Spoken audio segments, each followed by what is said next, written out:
Tahukah Anda, di tahun 2026 ini, masyarakat Indonesia itu sudah menghabiskan sekitar 2,45 miliar jam menggunakan aplikasi AI. Angka itu gila sih. Kita, Iya, itu angka yang masif sekali. benar kan? Kita tidak lagi sekedar mencoba-coba teknologi baru, tapi kita sudah benar-benar hidup di dalamnya. Tepat. Ini bukan lagi fase adaptasi ya. AI itu sudah melebur jadi rutinitas harian kita. Dari urusan yang sepele banget sampai otomatisasi pekerjaan yang sangat kompleks. Makanya, di Kupas Tuntas kita kali ini, kita merangkum tumpukan silabus universitas, panduan alat AI gratis terbaru, sampai membedah peta jalan teknis 8 bulan. Misinya jelas. Untuk memberi Anda jalur yang paling masuk akal kan? Agar bisa menguasai AI dari nol tanpa merasa kewalahan dengan lautan informasi yang ada. Nah, itu dia. Oke, mari kita bedah ini. Langkah yang paling rasional adalah melihat apa yang ada di depan mata kita dulu. Sebelum kita bicara merancang AI, kita harus sadar kapasitas alat yang kita pakai hari ini. Sepakat. Kalau kita lihat ekosistem alat gratis sekarang, ya kita punya GPT-5 yang sudah hampir tidak pernah halusinasi, terus Cloud 4.5. Yang sekarang jadi standar riset akademik gitu ya. Betul. Terus ada Gemini 2.5 dan bahkan alat lokal seperti Nusantara Words yang luas sekali menangkap konteks dan dialek budaya kita. Dulu kan banyak yang bilang memakai AI itu kayak punya tim magang jenius. Iya, sering banget dengar analogi itu. Tapi menurut saya analogi itu sudah basi. Sekarang ini lebih mirip listrik. Anda colok dan produktivitas Anda langsung menyala. Analogi listrik itu pas sekali. Dan yang sangat menarik di sini adalah karena AI sudah jadi infrastruktur dasar kayak listrik, pengguna biasa cuma tahu cara menyalakan saklarnya aja. Tinggal pencet tombol. Beres. Persis. Tapi untuk benar-benar mengoptimalkannya atau membangunnya, Anda harus paham cara kerja generator di baliknya. Nah, membongkar generator ini yang bikin penasaran. Sumber kita membagi cara mesin ini belajar kedua kubu, machine learning dan deep learning.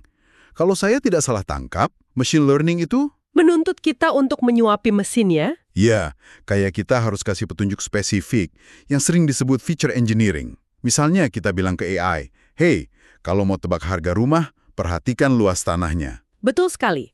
Itu sangat efisien untuk data terstruktur, kayak tabel Excel gitu. Tapi dunia nyata kan berantakan. Disinilah deep learning mengambil alih. Oh, yang pakai jaringan saraf buatan itu. Benar, sistem ini meniru jaringan saraf otak manusia. Jadi dia bisa menelan data acak seperti foto atau suara dan mencari polanya sendiri di dalam berlapis-lapis jaringan buatan, tanpa perlu kita suapi. Tunggu dulu. Kalau deep learning ini mencari polanya sendiri secara mandiri, sumber kita menyebut ini sebagai black box atau kotak hitam kan? Bahkan pembuatnya sendiri kadang tidak tahu persis cara AI meracik keputusannya.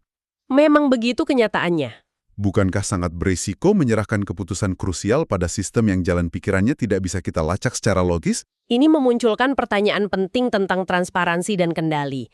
Jika kita murni bergantung pada sistem yang fundamentalnya tidak kita pahami, kita kehilangan kemampuan untuk mengoreksinya saat sistem itu salah. Masuk akal sih. Itulah mengapa untuk bisa membuka kotak hitam ini kita tidak bisa cuma bermodal hafal coding. Kita harus kembali ke bahasa aslinya. Bahasa aslinya, ini yang bikin saya agak terkejut saat membaca roadmap 8 bulan tersebut. Perjalanannya tidak dimulai dengan coding tingkat dewa, melainkan matematika dasar. Aljabar linier, matriks, dan vektor. Benar. Setelah saya pelajari mekanismenya, ternyata AI itu tidak membaca kata apel atau melihat gambar buah. AI mengubah kata apel menjadi titik koordinat di sebuah peta matematis raksasa. Iya, dia mengubahnya jadi deretan angka. Kalau koordinat apel dan pisang berdekatan, AI tahu keduanya adalah buah. Proses pemetaan itulah aljabar linier. Anda menjelaskannya dengan sangat akurat. Matriks dan vektor adalah satu-satunya cara mesin memproses realitas kita. Baru setelah fondasi matematis itu kuat, roadmap ini menyarankan kita masuk ke pemrograman Python. Dan menggunakan asisten seperti GitHub Copilot ya. Jadi apa arti dari semua ini? Terutama buat Anda, para pendengar, yang mungkin tidak punya latar belakang IT sama sekali.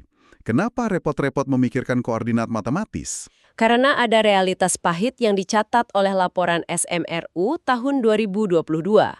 Di Indonesia, kesenjangan digital itu sangat nyata. Terutama di daerah 3T ya, tertinggal, terdepan, dan terluar. Betul, serta bagi kelompok penyandang disabilitas. Jika kita hubungkan ini dengan gambaran besarnya, teknologi AI butuh infrastruktur internet yang kuat dan pemahaman logika yang dalam. Kalau kita membiarkan mesin ini tetap jadi kotak hitam yang hanya dipahami segelintir orang dengan privilege akses, kita sedang menciptakan jurang ketimpangan baru ya. Menguasai AI ternyata bukan cuma soal kompetensi individu, tapi juga mencegah monopoli teknologi. Dan yang menarik, roadmap ini sangat rasional. Ia menekankan bahwa mengasah kemampuan komunikasi antar manusia itu sangat penting. Bahkan hal praktis seperti optimasi profil LinkedIn ya. Iya, itu sama krusialnya dengan belajar algoritma Python. Karena pada akhirnya mesin yang mengeksekusi komputasinya, tapi manusia yang harus mengomunikasikan nilainya ke dunia nyata. Kesimpulannya jelas ya. Manfaatkan AI gratis sekarang juga sebagai listrik untuk efisiensi Anda. Tapi pelajari fondasi matematika dan logikanya agar Anda yang memegang kendali. Dan terus tajamkan soft skills Anda. Mesin bisa meniru logika matematis, tapi empati dan kebijaksanaan tetap eksklusif milik manusia. Setuju banget. Nah, sebagai penutup dari kupas tuntas kita hari ini, ada satu pemikiran yang terus mengganggu saya dan ingin saya tinggalkan untuk Anda renungkan. Apa itu? Dengan alat seperti GPT-5 dan Copilot yang kini sudah bisa menulis kode pemrograman rumit secara mandiri, apakah di masa depan seorang AI engineer sebenarnya tidak perlu lagi pandai coding? Wah, menarik itu. Melainkan hanya perlu menjadi seorang filsuf yang ahli matematika. Pikirkan itu. Dan sampai jumpa.